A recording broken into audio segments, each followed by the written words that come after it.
baik, Bapak Ibu dan saudara-saudari sedama, marilah kita bersama-sama melakukan sikap anjali, kita mengagungkan nama agung dari guru kita. Namo tassa bhagavata. Baik, Bapak Ibu dan saudara-saudari sedama, marilah kita bersama-sama melakukan sikap anjali, kita mengagungkan nama agung dari guru kita. Namo tassa bhagavato arahato sama sambuddhassa. Namo tassa bhagavato arahato sama sambuddhassa.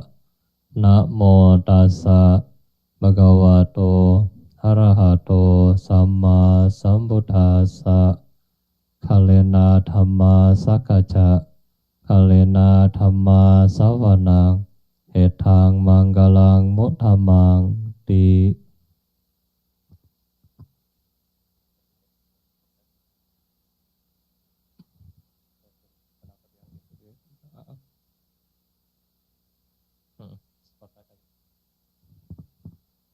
Ya, baik, selamat pagi Bapak Ibu dan saudara-saudari sedama, Sukihoto, Namo Buddhaya. Pada kesempatan hari ini, Bante senang bisa berjumpa kembali dengan Anda semua yang ada di rumah. Ya, walaupun kita terpisah ya antara jarak, tapi ya Bante senang kita masih ketemu dengan keadaan yang sehat dan bahagia. Nah, pada kesempatan hari ini Bante akan mengulas kembali mengenai Tirokuda Sutta. Topik ini sebenarnya ya sudah sering ya, mungkin Bapak Ibu sudah sering dengar, dan jadi karena sudah sering dengar, Bante anggap lebih banyak nanti diskusinya aja ya, jadi lebih banyak diskusinya. Nah, kenapa kita bahas Tirokuda Sutta? Ya, terkait dengan minggu-minggu depan kita akan memasuki sesuai dengan tradisi ya, Anda akan melaksanakan ritual ya, ziarah kuburan atau mungkin kita bilang ya cengbeng ya, dan banyak hal yang positif daripada cengbeng, tetapi juga banyak hal juga yang miss ya, maksudnya di sini miss persepsi mengenai cengbeng ya. Jadi bagaimana dari sisi agama Buddha kita melihat tradisi ini, apakah mungkin bisa dilanjutkan atau mungkin tidak dilanjutkan ya, dan bagaimana dari segi sutta khususnya yang membahas tradisi ini ya. Jadi kita akan membahas kurang lebih seperti ini Bapak Ibu, dan kita mulai daripada Tirokuda Sutta dulu, di mana Tirokuda Sutta ini juga dibabarkan terkait dengan pelimpahan jasa kepada sanak keluarga yang telah meninggal. Di sini dikatakan daripada waktu Buddha hidup, bukan Buddha Gautama tetapi Buddha sebelumnya ya. 3 Buddha sebelumnya, yaitu Buddha Pusa, ketika beliau hidup, di situ beliau sebagai seorang pangeran juga, dan juga beliau waktu itu tinggal di istana bersama orang tuanya, sang raja, dan semua kebutuhan Buddha waktu itu dipenuhi oleh sang raja. Suatu saat kakak beradik daripada Buddha, para pangeran, mereka bilang, wah kalau begini raja monopoli ya, semua karma baik diambil oleh raja, kita nggak dapat karma baik, masyarakat nggak dapat karma baik, karena ya yang melayani semua kebutuhan Buddha hanya raja.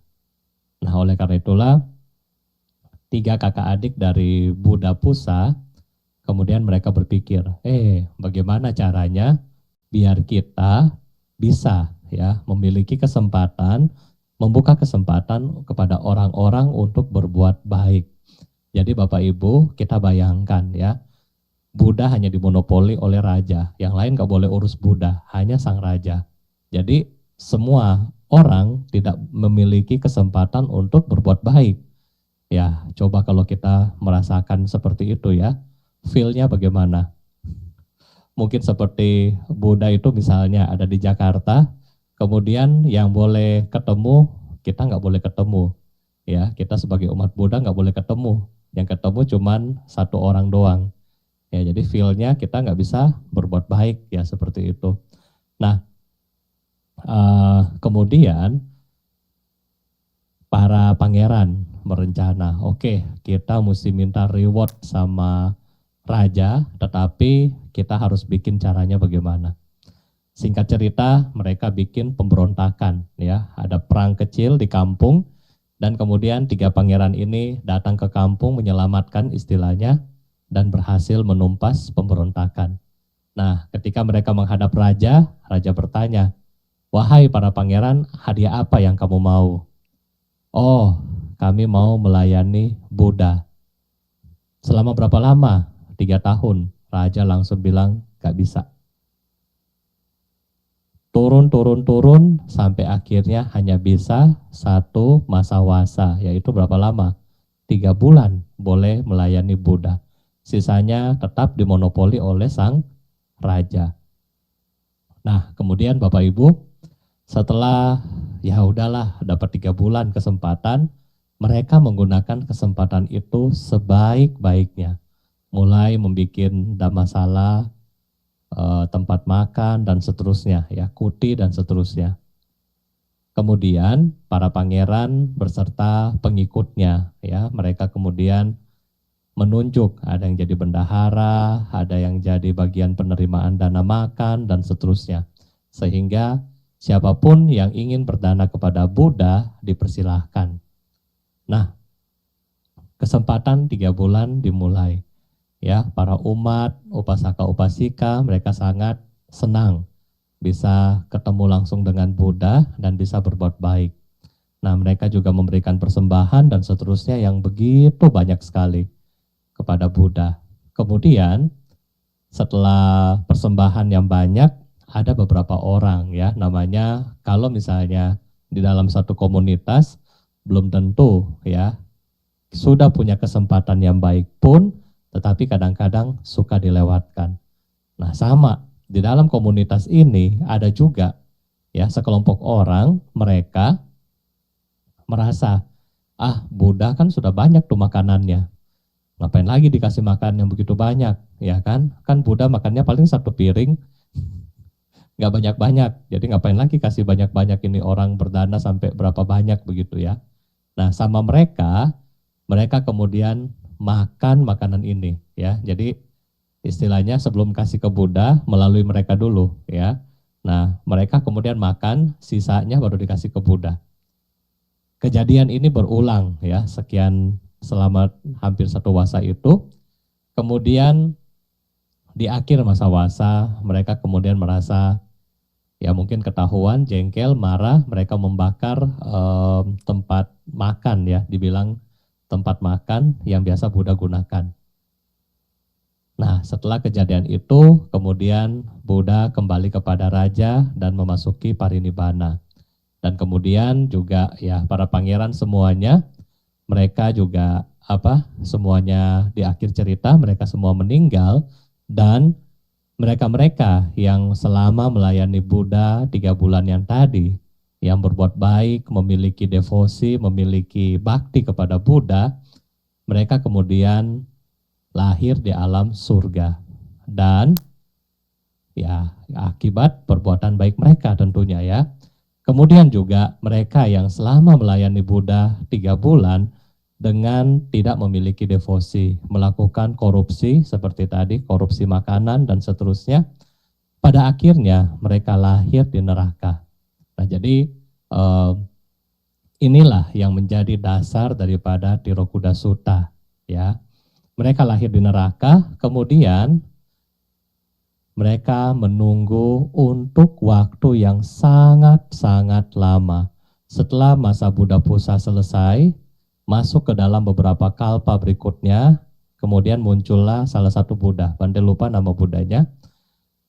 Di kesempatan Buddha yang ini, sanak keluarga mereka ya yang memiliki hubungan karma dengan makhluk-makhluk di neraka tadi, kemudian melakukan dana juga kepada Buddha.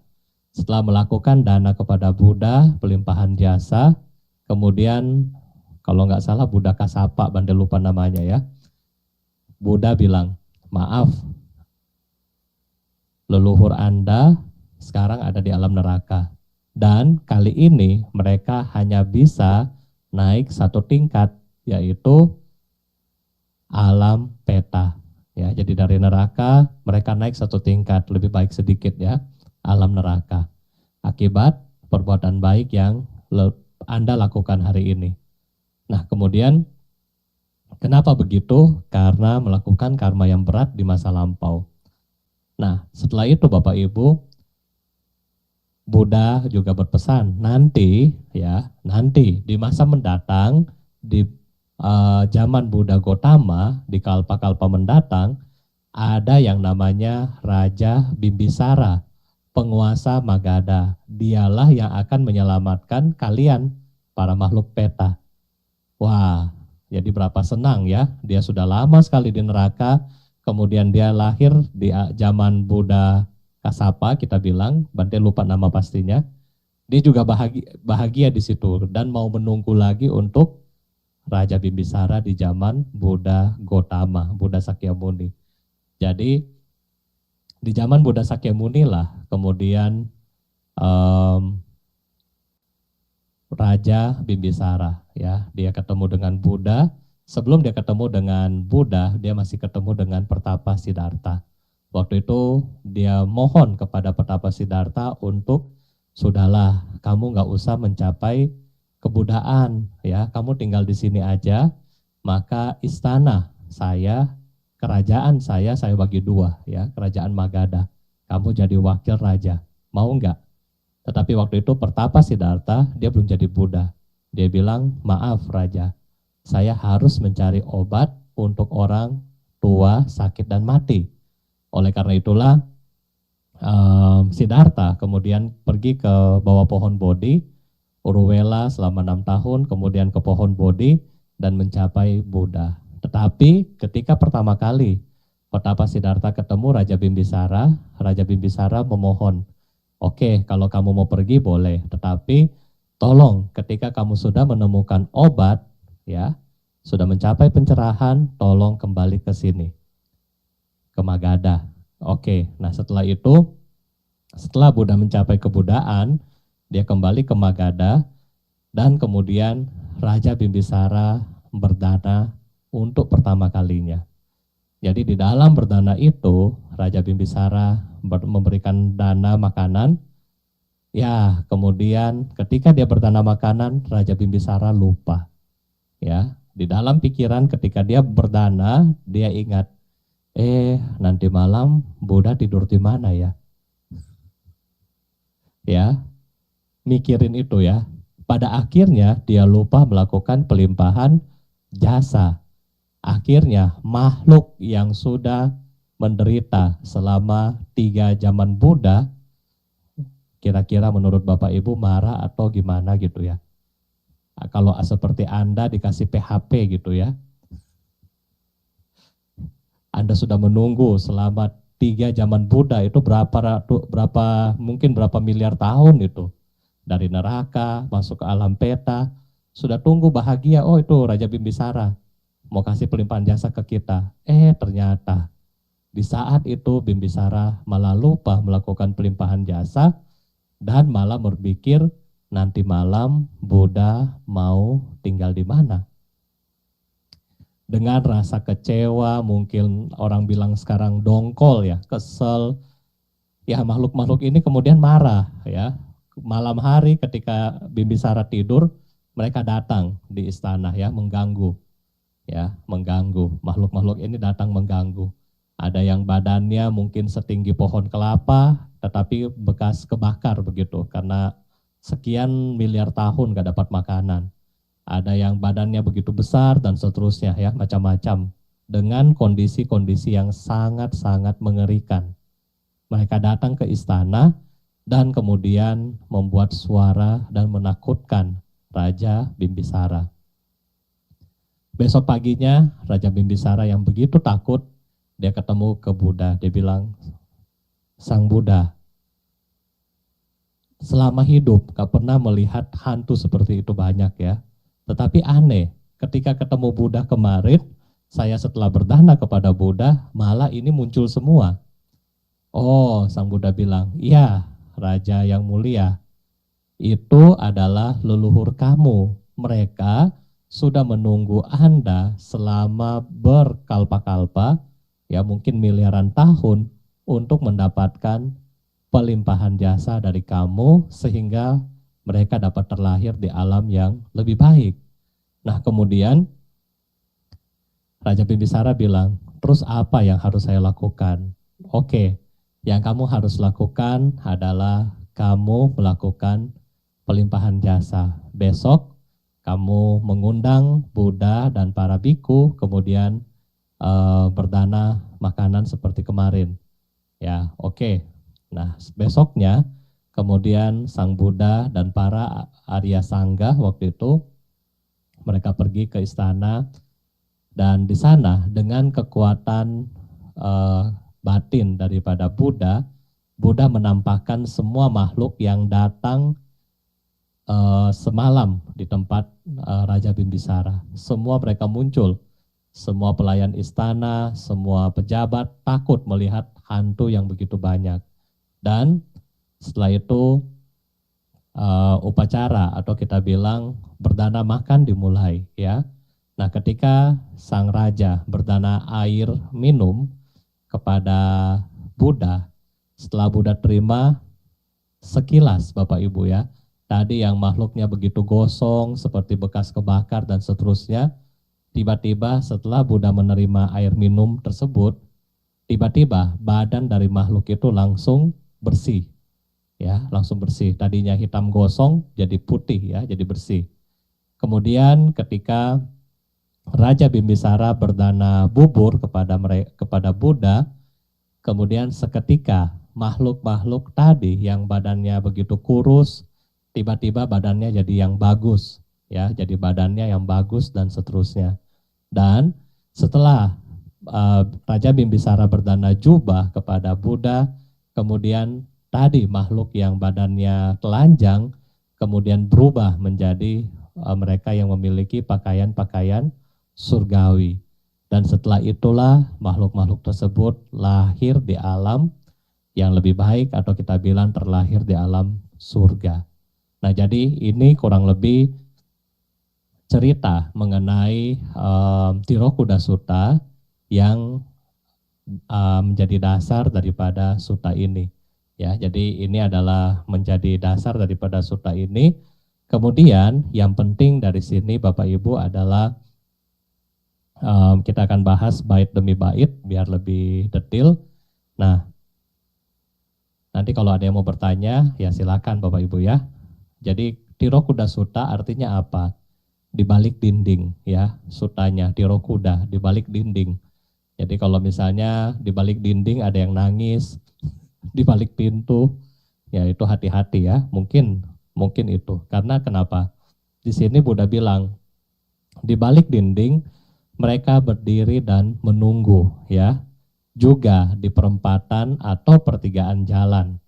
Makanya kadang-kadang dibilang kalau pertigaan jalan itu suka sering kecelakaan gitu ya. Mereka kembali ke rumah-rumah yang telah mereka huni. Ya, jadi mereka yang sudah meninggal karena kemelekatan mereka lahir kembali di rumah-rumah yang pernah mereka huni. Jadi nggak heran Bapak Ibu kalau di sini ya kan karena kemelekatan dia menyebabkan banyak rumah yang ada hantunya. Kenapa? Ya memang dia dulu tinggal situ. Ya kan? Contoh, ketika kita pindah rumah ya, contoh. Ketika kita pindah rumah, mungkin ini lebih enak kalau ke Bapak Ibu ya, karena kalau biku kan rumahnya banyak dan kita nggak menetap, kadang-kadang kan pindah-pindah kan, sesuai tugas, jadi kita nggak menetap satu tempat. Nah, tetapi kalau Bapak Ibu mungkin yang sudah menetap di rumah selama 10 tahun, ya, kemudian pindah ke apartemen misalnya, rasanya bagaimana? Aduh, sayang ya, ini rumah kenangan dengan apa? Sweet memories.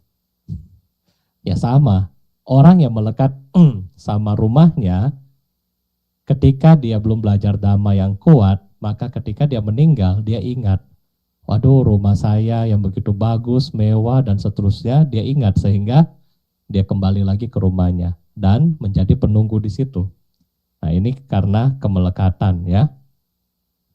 Namun, jika diadakan pesta besar dengan sesajian makanan dan minuman yang begitu banyak, tak seorang pun yang mengingat makhluk-makhluk itu akibat dari perbuatan mereka di masa lampau.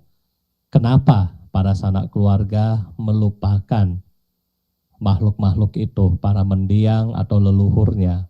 Karena kembali lagi pada karma, perbuatan dari si makhluk itu ketika mereka masih hidup. Mari kasih contoh kepada Bapak Ibu.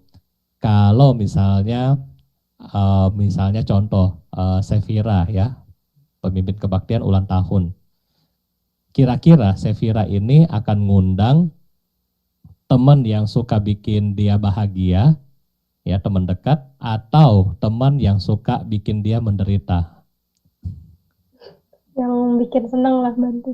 Ya bikin senang tentunya dong ya, kita akan ingat. Iya. Nah jadi sama, kenapa kita nggak ingat leluhur-leluhur kita atau makhluk-makhluk ini? Ya karena perbuatan mereka sendiri yang bikin kita kesel untuk ingat dia ya.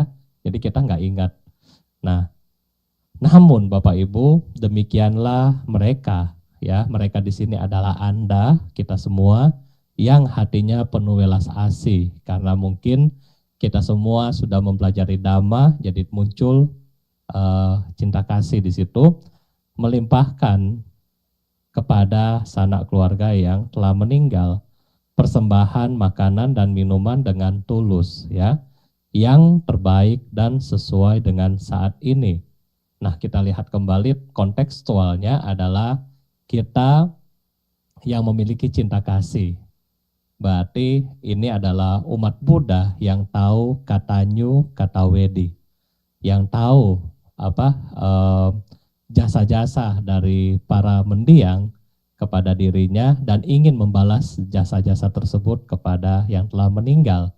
Nah, mereka kemudian memberikan persembahan berupa makanan, minuman yang dengan tulus ya, dan yang terbaik dan sesuai untuk saat ini.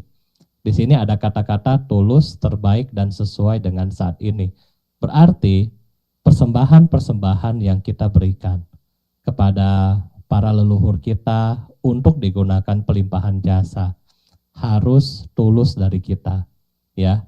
Jangan ketika Anda melakukan dana, kemudian Anda nggak tulus. Ya itu juga kurang manfaatnya ya. Misalnya ketika Anda berdana makanan, kemudian di dalam hati, aduh, ngapain lagi saya berdana makanan sama si Bante? Kan makanannya sudah banyak. Nah itu berarti nggak tulus. Ya. Kemudian yang terbaik dan sesuai dengan saat ini. Maksudnya di sini adalah yang sesuai dengan kemampuan kita berdana, ya bukan persembahan yang begitu banyak, bukan, tetapi yang sesuai dengan budget kita, yang sesuai dengan ya kondisi kita saat ini. Kalau misalnya kondisi kita lagi bagus sebelum pandemi, ya Anda contoh bisa berdana 10, ya silakan. Nah sekarang Bante lagi pandemi, saya nggak bisa dana 10 lagi gimana? Boleh berdana 1. Nah itu contoh ya, jadi kita berdana yang terbaik dan sesuai dengan saat ini. Nah kemudian ketika kita berbuat baik seperti itu, di dalam hati kita menyebutkan semoga jasa-jasa ini melimpah pada sanak keluarga yang telah meninggal. Jadi ketika kita melakukan upacara pelimpahan jasa, fokus. Jangan seperti Bimbisara kemarin ya. Dia pertama itu salah fokus. pada akhirnya malamnya didatangin makhluk peta. Nah, jadi Bapak Ibu, kita juga ketika kita melakukan pelimpahan jasa, kita kudu fokus ya. Kalau kita nggak fokus, ya berarti pelimpahan jasa yang kita lakukan kurang bermanfaat. Ya, apakah Anda lakukan secara online atau offline, itu sama aja. Yang penting fokus. Karena banyak kali Bante lihat zaman sekarang apalagi ya, ketika dana makanan bisa ini, selfie duluan.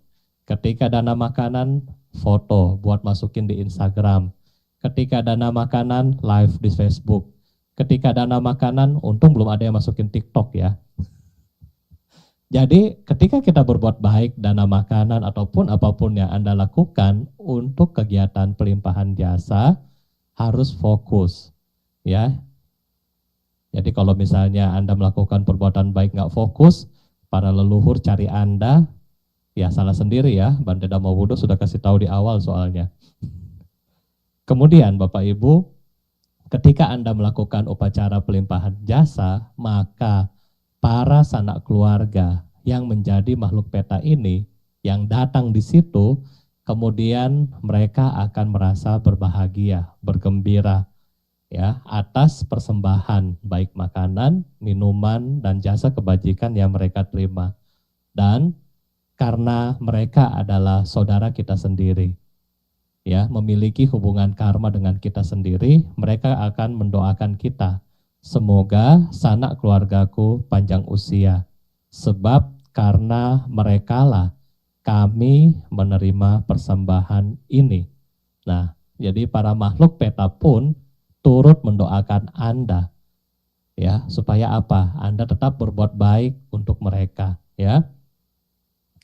Nah, kemudian di sini untuk persembahan yang kami terima, si pemberi akan menerima buah dari perbuatan mereka. Jadi Bapak Ibu, ketika kita melakukan pelimpahan jasa, kita nggak usah takut. Aduh Bante, saya berbuat baik seminggu sekali ke wihara. Kalau ingat, terus Bante suruh pelimpahan jasa, habis dong karma baik saya. Bukan. Di sini dibilang si pemberi akan menerima buah dari perbuatan mereka. Artinya apa? Anda tetap mendapat kebajikan Anda sendiri. Sedangkan makhluk peta yang tadi, mereka hanya merasakan kebahagiaan. Ya, jadi ini kita harus pahami bahwa siapapun yang berbuat, dia yang akan mendapatkan. Makhluk peta hanya mendapatkan kabar baik. Oke, ini yang pertama. Yang kedua, Bante, kalau saya punya leluhur, ya, nggak terima pelimpahan jasa saya, terus bagaimana dong? Nggak masalah. Di leluhur Anda terima, nggak terima pelimpahan jasa nggak masalah. Karena kenapa? Ketika Anda berbuat baik, Anda sendiri yang menanam kebajikan untuk diri kita sendiri. Ya, oke. Selanjutnya, karena di alam peta tidak ada pertanian, perkebunan, juga tidak ada peternakan, tidak ada perdagangan, pertukaran uang emas. Maka sanak keluarga yang menjadi makhluk peta hidup atas limpahan jasa dari sini. Nah, jadi di sana nggak ada apa-apa Bapak Ibu ya. Kalau selalu digambarkan alam peta itu seperti mereka-mereka yang hidup di gurun, ya, padangnya tandus. Kalau misalnya kita lihat beberapa teks seperti Jewel Ornament of Liberation atau Liberation in Our Hand atau Lamrim, ketika Anda baca mengenai alam peta, digambarkan selalu seperti mereka yang hidup di padang gurun. Nggak ada apa-apa, pohon pun nggak hidup, air pun susah, ya. Mereka hanya hidup seperti di padang gurun yang gersang, nggak punya apa-apa di situ, ya. Baju pun susah untuk dapat. Nah, jadi makhluk peta ini mereka mendapatkan kehidupan, mereka mendapatkan kebahagiaan dari kita di sini, di alam manusia. Kemudian seperti air terjun dan seterusnya. Nah, Jadi seperti air terjun yang mengalir. Ketika itu para biku sebelum melakukan pelimpahan jasa selalu membacakan Ya'tha wariwaha paripurenti sagarang. Ini artinya seperti air terjun yang mengalir turun ya ke lembah yang ngarai. Sama. Demikian juga karma baik yang dilakukan di alam manusia ini turun ke seluruh alam peta yang membuat mereka bahagia. Nah, ketika kita melakukan pelimpahan jasa, bisa juga Bapak Ibu memikirkan, ia banyak memberi kepadaku.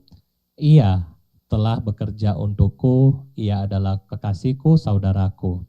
Ya, jadi dengan cara inilah kita mengenang mereka-mereka yang telah meninggal.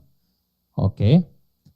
Ini adalah caranya Bapak Ibu ya. Jadi ketika kita melakukan sesi penuangan air, nah Bapak Ibu berpikir seperti itu, atau ketika para biku mulai membacakan Ya'tha wariwaha, kita mengenang si almarhum dengan yang baik-baik ya. Misalnya, oh ini adalah papa saya, kungkung saya, popo saya, dia baik sama saya, semoga jasa ini melimpah kepada dia, semoga popo berbahagia. Ini contoh. Ya, di sini Buddha bilang bukan dengan tetesan air mata. Jadi bukan juga semua ratap tangis, bukan pula semua jenis berkabung dapat menolong mereka yang telah meninggal dunia.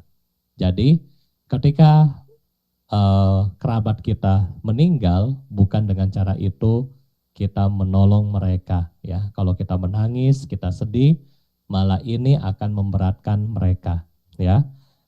Tetapi persembahan jasa yang diberikan kepada sangga atas nama mereka dapat menolong mereka dalam waktu yang lama di masa datang maupun di masa sekarang. Jadi salah satu cara untuk menolong mereka adalah dengan memberikan persembahan jasa ya, jasa kebajikan kepada sangga. Ya, Bapak Ibu bisa melakukan jenis-jenis dana kepada sangga atas nama yang meninggal. Nah, inilah yang dapat menolong mereka di dalam jangka waktu yang lama. Kenapa Bante begitu? Sangha minimal 4 biku. Ya, minimal 4 biku, dan kemudian sangha ini adalah penerus ajaran Buddha. Jadi kalau Anda mensupport sangha, otomatis kebajikan yang ditanam di sini bisa berkembang lama, ya, bisa bertahan bahkan berkembang lama. Nah, itulah yang dikatakan bisa menolong mereka di masa sekarang maupun di masa mendatang. Nah, jadi inilah Tirokuda Sutta yang kira-kira kita bahas pada hari ini. Nah, semoga Bapak Ibu dapat pemahaman yang baru. Kalau mungkin dari penjelasan Bante ada yang kurang jelas, ya silakan Anda bertanya. Terima kasih.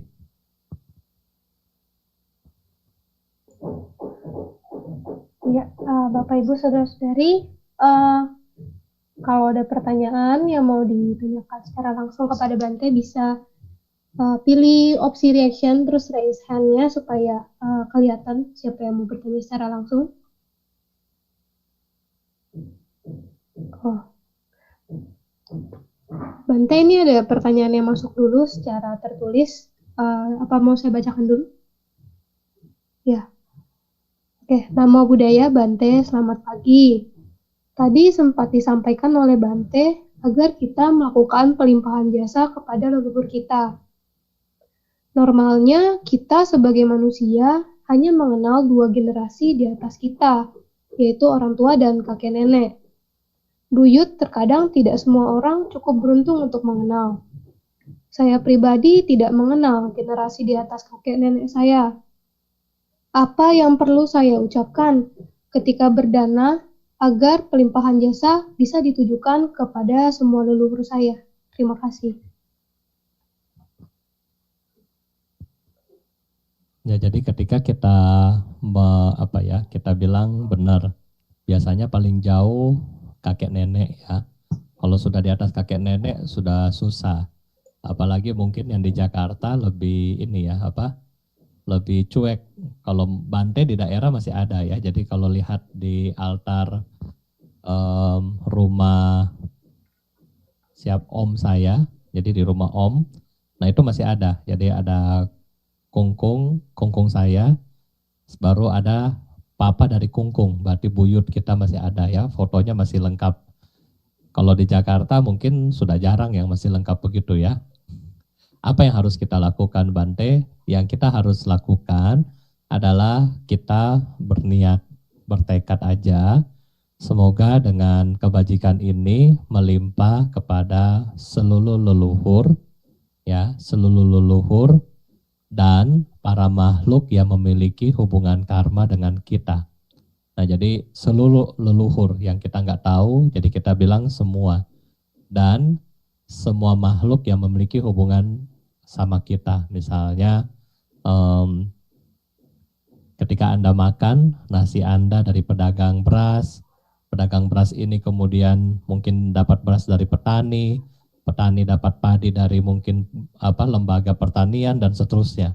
Jadi kita bertekad yang memiliki hubungan karma dengan kami, nah, semoga mereka semua berbahagia. Itu boleh, ya. Oke. Terima kasih Bante. Semoga menjawab ya yang kepada yang memberi pertanyaan. Ada lagi kah yang ingin bertanya mungkin? Sebentar lagi juga ada mau sembahyang buat leluhur ya Bante ya. Dan ketika kita sembahyang leluhur, nah ini mungkin tambahan aja ya. Ketika kita sembahyang leluhur, banyak yang lucu ya. Kadang-kadang waktu Bante masih kecil, kalau Bante lagi pulang cengbeng ya, karena cengbeng Bante harus ke Makassar, dari Manado ke Makassar. Wah, di sana ada kuburan opa oma ya di situ. Ketika di kuburan biasanya orang tua kita ya, karena belum memahami dhamma yang begitu baik ya. Mereka sudah agama Buddha tapi belum memahami dhamma dengan baik. Kadang-kadang kan bawa banyak persembahan, ya kan, makanan, ya kan. Apa yang kungkung suka, misalnya kungkung suka puding, bawain. Kungkung suka sate, bawain. Suka apa lagi, mie atau apa dibawain. Semua yang disukakan pasti dibawa. Kemudian ketika sudah sampai di kuburan, apa yang terjadi? Biasanya kita tiam hio, kemudian kita bilang, kungkung, ya ini ya, ada kue, ada sate, silakan dimakan. Betul nggak? Biasa begitu kan? Iya. Oke, nah setelah hio habis, biasanya persembahan ini pun kita yang makan, Jia Peng An. Nah, ini adalah hal yang kurang pas dari segi kita bilang dari Tirokuda Sutta atau dari segi Dhamma. Kenapa? Yang pertama, ketika kita bilang kungkung, ayo makan, ya kan? Berarti kita mengkondisikan kungkung kita untuk menjadi penunggu di kuburan situ. Betul nggak? Kita kungkung makan ya, nanti kalau sudah selesai tiam hio, kita sudah makan Jia Peng An, see you next year, cengbeng berikutnya. Berarti kita mengkondisikan dia untuk melekat dengan barang-barang ini. Kemudian dia disuruh jadi penunggu di situ, otomatis kita secara nggak langsung ya mengkondisikan dia di alam peta, ya kan, untuk mendapatkan makanan dari kita. Nah itu kan tragis ya. Kalau kita yang sudah mengerti Dhamma, mohon kalaupun mau cengbeng nggak apa-apa. Tiam hio selesai, ya sudah. Tiam hio bagaimana dong Bante sekarang? Ya semoga kungkung berbahagia di alam sana dan semoga cepat-cepat mengenal Buddha Dhamma sehingga merealisasi Nibbana. Itu bagus. Ya, itu boleh doa yang begitu. Ya, jadi jangan lagi kungkung, ini sate loh, paling enak, dimakan ya. Ini bakmi, kungkung kan suka bakmi, ini makan. Ini kue nih, saya bikin dari tadi pagi, kungkung makan ya. Jangan seperti itu ya. Kenapa? Kalaupun kungkungnya makan, Contoh, Anda bawa sate 10 tusuk. Begitu Anda tiam hio, satenya kurang 3 tusuk. Bagaimana? Pasti juga Anda kabur. Kabur kan? Padahal tadi suruh kungkungnya makan. Sekarang satenya kurang, Anda juga kabur, takut.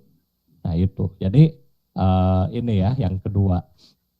Yang ketiga, kenapa Bante bilang kita membuat mereka tambah melekat? Iya, kadang-kadang Bante bilang, "Mah, kungkung tuh mati gara-gara kenapa? Meninggalnya karena apa? Sakit. Sakit apa? Kolesterol. Itu sate. Lemaknya banyak, kasih makan lagi." Ya, itu ya. Nah, jadi ini yang apa? Yang agak kurang pas, tapi boleh kita bikin seperti ini adalah boleh, tetapi yang seperti tadi jangan ya, jangan suruh dia makan dan seterusnya, jangan. Ya, ini yang biasa buat cengbeng. Dan yang terakhir, ketika kita sudah selesai, makanan yang tadi bisa kita danakan kepada orang-orang yang bersih-bersih di kuburan. Jadi kita kan berbuat baik. Kalau kita dalam agama Buddha, kita berdana, berarti kan kita sudah kasih. Kita nggak boleh ambil lagi. Ya, kita nggak boleh ambil lagi. Jangan kita lagi yang makan. Karena kan kita sudah berdana atas nama kungkung. Berarti makanan-makanan ini, buah-buah ini kita serahkan kepada mereka-mereka yang membutuhkan. Itu lebih pas ya. Jadi ini yang pemahaman yang ketika kita mau melakukan upacara atau ritual seperti cengbeng nanti ya. Oke, kalau ada pertanyaan silakan lanjut. Ya, Bante ini ada pertanyaan. Selamat pagi, nama budaya Bante. Izin bertanya, jika cucu melakukan pelimpahan jasa kepada kakek nenek yang berbeda agama, apakah boleh? Dan hal tersebut bisa bermanfaat atau tidak bagi almarhum? Terima kasih, Anumodana. Apakah kalau cucu melakukan pelimpahan jasa, apakah boleh? Tergantung daripada kekuatan fokus dan karma baik daripada yang diperbuat dan yang menerima. Jadi pelimpahan jasa itu Bapak Ibu, terima nggak terima itu tergantung daripada kondisi karma si yang kita bantu. Tadi kan di awal Bante bilang, ketika kita melakukan perbuatan baik, 100% yang dapat adalah kita. Sedangkan mereka-mereka itu hanya mendapatkan seperti kabar yang membuat mereka senang dan pada akhirnya mereka bahagia. Kalau mereka punya karma yang pas, mereka lahir di alam lebih baik. Tetapi kalau tidak, mereka hanya mendapatkan kebahagiaan sementara dan tetap berada di alam yang menderita seperti itu. Bante kasih contoh, seperti kita misalnya orang-orang yang memiliki famili yang sedang berada di rumah penjara, di rutan ya. Nah, ketika kita pergi ke rutan, misalnya ketika dia ulang tahun, misalnya Anda bawain kue, ya kan? Anda bawa ke rutan, apa yang terjadi? Ketika kita bawa kue, ingat dengan ulang tahun dia dan seterusnya, dia akan senang, bahagia, merasa mendapatkan perhatian dari Anda, dan seterusnya. Pertanyaannya, apakah kue yang tadi bisa menyelamatkan dia terbebas dari kurungan penjara? Nggak bisa. Ya kan, misalnya dia harus dipenjara 5 tahun, apakah kita bawa kue tadi bisa menolong dia untuk keluar dari penjara selama itu? Nggak bisa. Dia tetap harus menjalani hukumannya di sana, tetapi setidaknya rasa bosan, rasa kesel, rasa rindu sama keluarga, rasa rindu sama anak, ya hal-hal apa ya, perasaan dan seterusnya. Ketika kita datang, kita mengunjungi, secara psikologis ini membuat dia lebih bahagia, walaupun cuma 1 jam, tetapi dia bisa bahagia sehingga melupakan rasa-rasa bosan yang dia kumpulkan selama ini. Nah, jadi dengan ini juga sama dengan pelimpahan jasa. Jadi kita, kalau kekuatan kita, kebajikan kita tidak bisa menopang istilahnya top up karma baik dia untuk lahir lagi, setidaknya kita datang mengunjungi ya seperti tadi, hanya membuat dia bahagia sementara. Karena kembali lagi pada kamayoni, kama bandu, kama patisarana. Ya, terima kasih. Ya. Ini ada pertanyaan lagi, mungkin harusnya penjelasannya serupa seperti tadi ya.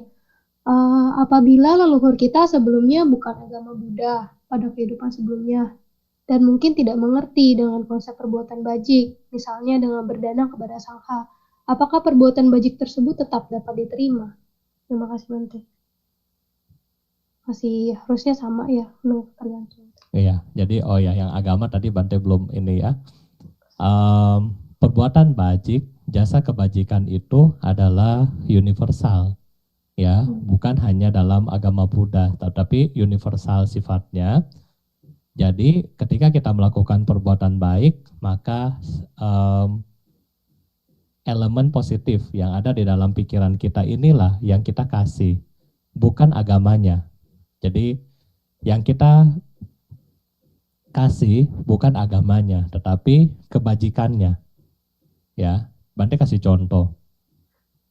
Ketika wihara-wihara atau wihara-wihara biasanya bikin baksos.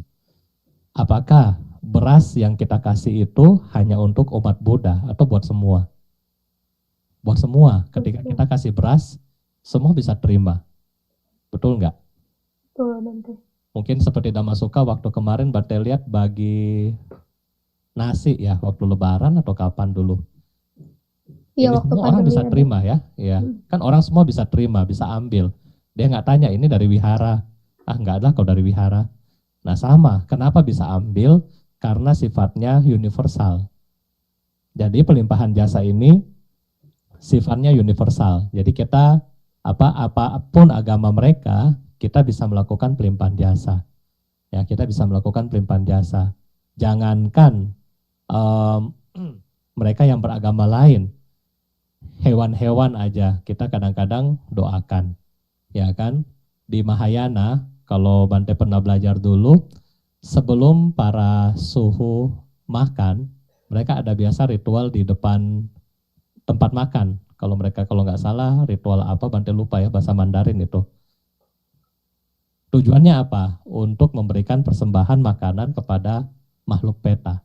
Nah, jadi ini adalah mirip dengan pelimpahan jasa. Jadi sifat dari kebajikan ini adalah sifat yang universal. Gampangnya seperti beras yang tadi. Siapapun kita kasih beras itu gampang, semua mau terima karena mereka butuh. Yaitu ya. Jadi kalau mereka pun beda agama sama kita, tetap mereka bisa mendapatkan manfaat dari kebajikan kita.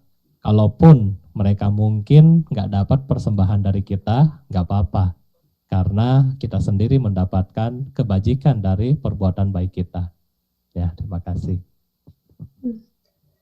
Ya, Bante ini juga mungkin pertanyaan yang mungkin ada orang-orang juga berpikiran sama. Nama budaya Bante, tadi disampaikan ketika kita berdana makanan untuk leluhur, kan kita tidak bilang ayo makan supaya leluhur kita tidak dikondisikan untuk melekat di tempat itu seperti di kuburan atau di rumah abu. Kalau begitu apakah artinya kita tidak perlu sembahyang ke kuburan atau rumah abu, tapi di rumah saja pun nggak apa-apa? Mengingat sekarang kita juga tidak bisa berpergian karena adanya pandemi. Ya sebenarnya kalau kita sudah memahami bahwa mereka-mereka yang telah meninggal ya selama 49 hari paling lambat mereka sudah dapat alam yang baru.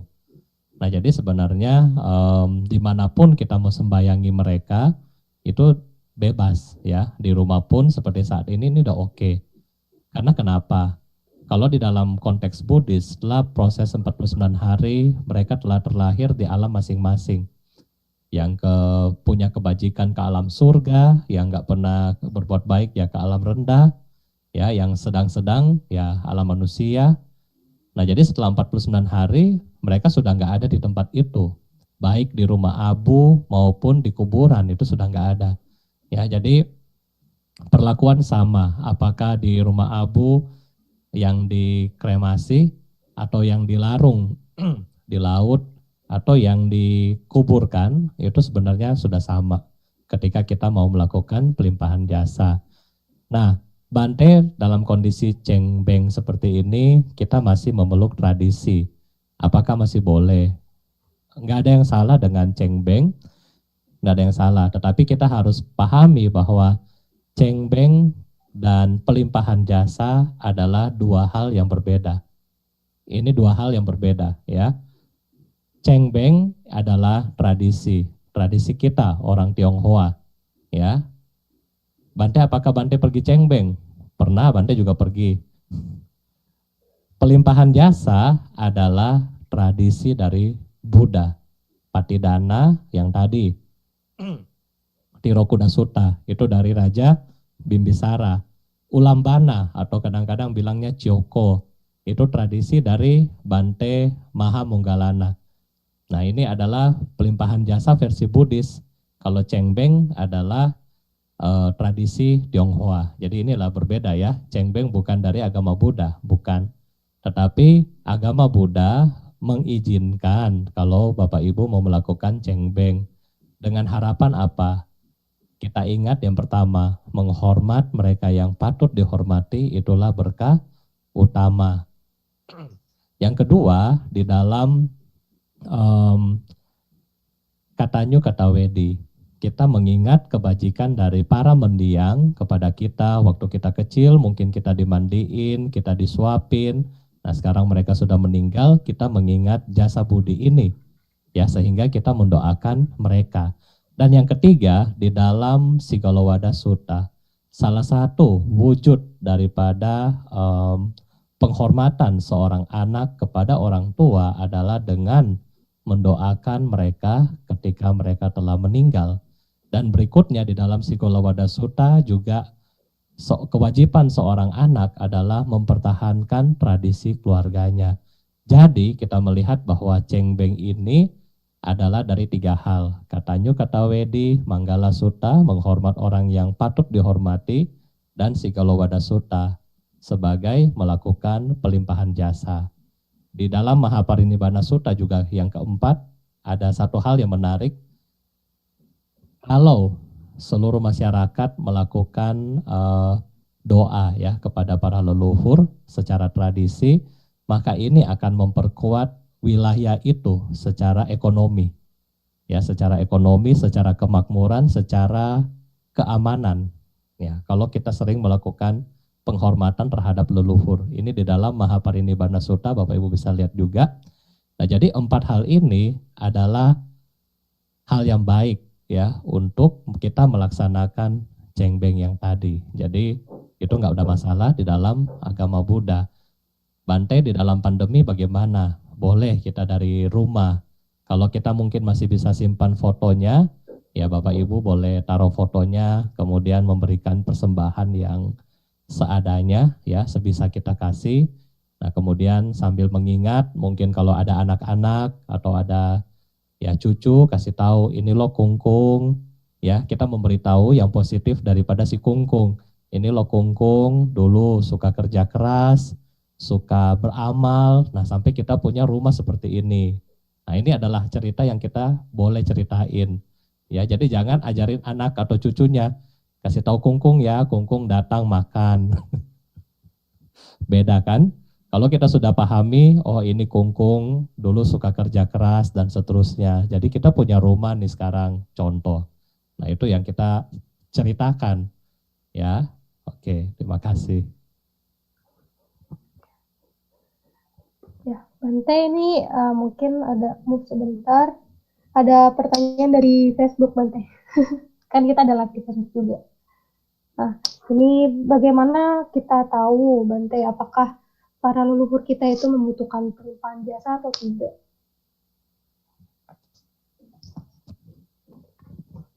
Bagaimana kita tahu leluhur kita sudah butuh atau tidak butuh pelimpahan jasa, ya? Sama, di zaman Buddha juga ada seorang brahmana atau seorang pertapa, Bante lupa.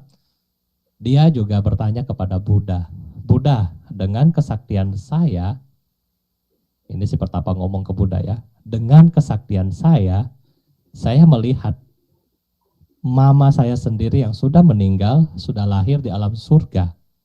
Sekarang, untuk apa saya melakukan perbuatan baik dan pelimpahan jasa? Nah, jadi ini pertanyaan yang sama, tapi ini di versi di zaman Buddha, seorang Brahmana yang sudah suci. Dia bisa melihat dengan mata batin dia, mama dia sudah lahir di alam surga. Jadi dia tanya ke Buddha, guna apa lagi saya melakukan perbuatan baik dan pelimpahan jasa? Nah, terus Buddha dengan bijaksana bilang, ya memang mamanya kamu sudah lahir di alam surga. Tetapi mama dari kehidupan kamu sebelumnya, ya, makhluk-makhluk yang memiliki hubungan karma dengan kamu di kehidupan sebelumnya, mereka masih ada di alam-alam yang tidak baik. Oleh karena itulah, tetap perlu untuk melakukan pelimpahan jasa. Ya, jadi kita melihat dari cerita ini adalah memang kadang-kadang yang di atas kita ini sudah mencapai atau sudah berbahagia kita bilang. Tetapi kita belum tahu di kehidupan sebelumnya. Banyak makhluk yang memiliki hubungan karma dengan kita yang masih susah, masih menderita. Oleh karena itulah nggak ada ruginya kalau kita melakukan pelimpahan jasa. Ya, nggak ada ruginya. Kenapa? Yang pertama, Bante bilang, kita yang melakukan, kita pasti dapat. Yang kedua, kita bisa menolong orang lain, makhluk lain. Ya, jadi nggak ada ruginya ya bagi kita melakukan pelimpahan jasa. Dan kapan saat untuk kita melakukan pelimpahan jasa? Apakah hanya setahun 2 kali, cengbeng sama bulan 7, citgue? Apakah hanya 2 ini? Enggak. Kita bisa melakukan pelimpahan jasa setiap hari. Setiap PR ya, Bante ingatin lagi ke Anda, Dhamma Sukha kan sudah dikasih tahu PR dari 2015 ya. PR yang Bante kasih tahu kepada Anda, itu juga bisa kita lakukan pelimpahan jasa. Ketika Anda berdana, Anda bertekad dengan 1 koin. Anda bertekad, saya hari ini mau berdana untuk wihara Dhamma Sukha. Anda taruh di situ, kemudian Anda baca paritanya. Idang wo nyatinang hotu sukita hontu nyatayo. Semoga dengan jasa kebajikan ini melimpah bagi sanak keluarga yang telah meninggal. Semoga mereka berbahagia. Itu sudah pelimpahan jasa. Ya, jadi pelimpahan jasa itu sangat gampang ya. Dari rumah setiap hari Anda bikin, celengan sudah penuh, Anda titip ke Pak Sarwan, taruh di kotak dana. Seperti itu adalah pelimpahan jasa. Dan bisa dibikin juga tiap hari ya, bukan ketika kita mau cengbeng atau patidana. Ya, terima kasih.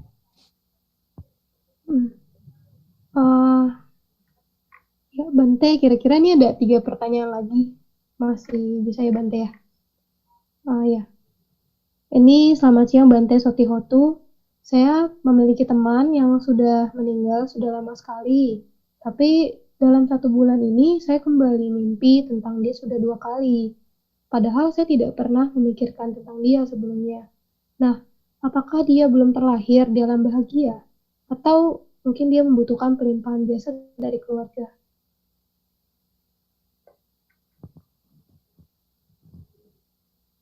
Ya, jadi kalau misalnya sudah terlahir atau belum, ya Bante kurang tahu ya. Sudah terlahir atau belum, itu belum tahu. Biasanya kalau makhluk itu datang kepada kita bisa tahu dia alam bagus atau tidak bagus dari penampilan. Ya, kalau datang dengan penampilan yang bagus, mukanya segar, senyum, ya kan? Nah, berarti dia alamnya bagus. Tetapi kalau dia datang dengan murung, ya kan, kayak orang murung lah ya, murung begitu kayak sedih, ya itu berarti dia di alam yang tidak baik. Apalagi mukanya kayak pucat atau kayak ya jelek lah mukanya, bajunya juga jelek, ya kan, itu berarti dia kurang baik. Nah, jadi kalau kita mengenali dari 2 ini aja ya, dia baik atau tidak baik. Nah, kemudian apakah dia butuh pelimpahan jasa? Ya kalau Bante bilang nggak ada salahnya kita doakan dia, ya nggak ada salahnya. Apakah dia sudah lahir atau belum? Kalau itu Bante nggak tahu. Tetapi nggak ada salahnya bagi kita umat Buddha untuk mendoakan teman-teman kita sendiri. Ya jadi nggak ada masalah. Ya terima kasih Cik. Ya.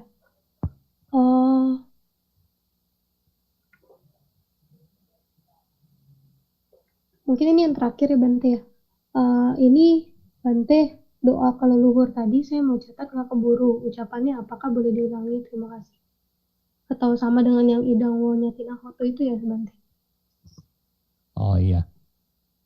Jadi ketika kita mau sedang melakukan pelimpahan jasa, kata-katanya sih nggak baku Bapak Ibu ya. Sebenarnya kata-katanya nggak baku, tergantung dari konsentrasi kita. Ya, jadi ketika Anda punya, kadang-kadang begini soalnya, ada Bante, dia baca paritanya agak lambat. Jadi ketika agak lambat, kata-kata kita bisa panjang. Tetapi ada Bante-Bante tertentu juga baca paritanya cepat nadanya ya. Jadi kadang-kadang juga nanti Anda, kalau mungkin nanti Anda catat dari saya, kemudian Anda bacanya Bante yang lain yang baca. Ya belum selesai, sudah selesai. Malah nggak konsen, ya kan? Jadi yang singkatnya bagaimana? Dengan kebajikan ini, semoga para leluhur, sanak keluarga, dan makhluk yang memiliki hubungan karma dengan saya terbebas dari penderitaan dan semoga mereka berbahagia. Ya ini aja yang kita bisa sampaikan yang pendek begitu ya. Kalau Bapak Ibu bisa hafal yang bahasa palinya, Idangwo nyatinang hotu sukita hontu nyatayo. Itu juga boleh.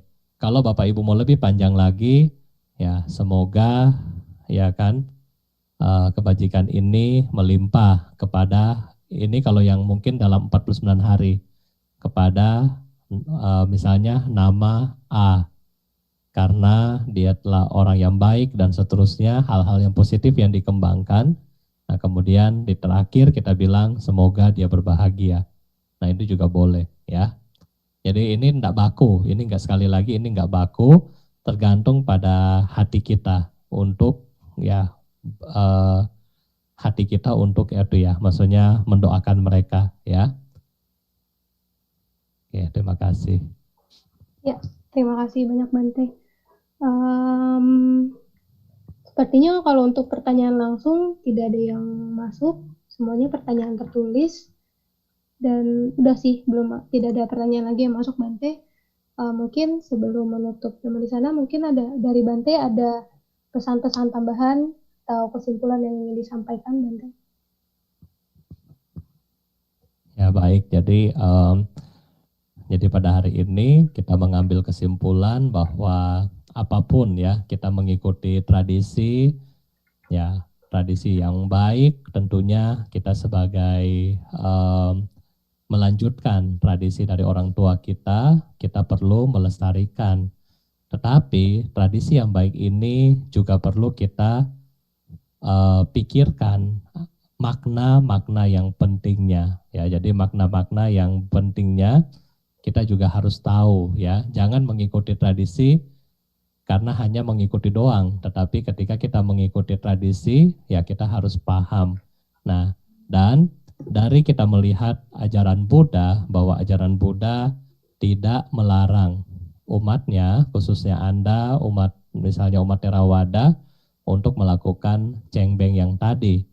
Karena ketika Anda memahami makna dari cengbeng dan ketika Anda melihat suta-suta, kutipan suta-suta mengenai rasa bakti kepada orang tua, nah maka itulah kita bilang makna yang sesungguhnya yang perlu kita laksanakan. Ya jadi jadikanlah hari cengbeng ini hari yang bermakna untuk Anda dan keluarga dan juga para leluhur Anda. Kalau bisa lakukan perbuatan baik setiap hari karena bukan hanya untuk leluhur aja. Kalau Anda mencintai leluhur Anda berbuat baik setiap hari. Kalau Anda mencintai diri Anda juga berbuat baik setiap hari. Ya jadi kenapa? Karena berbuat baik setiap hari hasilnya untuk saya sendiri dan juga untuk semua makhluk. Ya, terima kasih. Ya, Bante, terima kasih. Ya, kami dari segenap pengurus, seluruh pengurus Wihara Puri Dharma Suka mengucapkan anumodana Bante atas Dhamma Desananya. Semoga bermanfaat dan membawa kebahagiaan bagi semuanya. Ya, Bante, apabila ingin meninggalkan terlebih dahulu untuk kebaktian online di Zoom-nya, bisa dipersilakan, tapi kalau masih mau tetap stay dulu juga tidak apa-apa, Bante. Terima kasih banyak. Ya, baik. Karena nanti Bante ada kegiatan Patimokkha di luar, ya, Bante akan siap-siap. Jadi Bante mohon izin. Semoga Bapak Ibu semua selalu sehat dan apa yang Anda cita-citakan dapat tercapai. Selamat pagi, Sukihotu, Namo Buddhaya. Namo Buddhaya, Bante.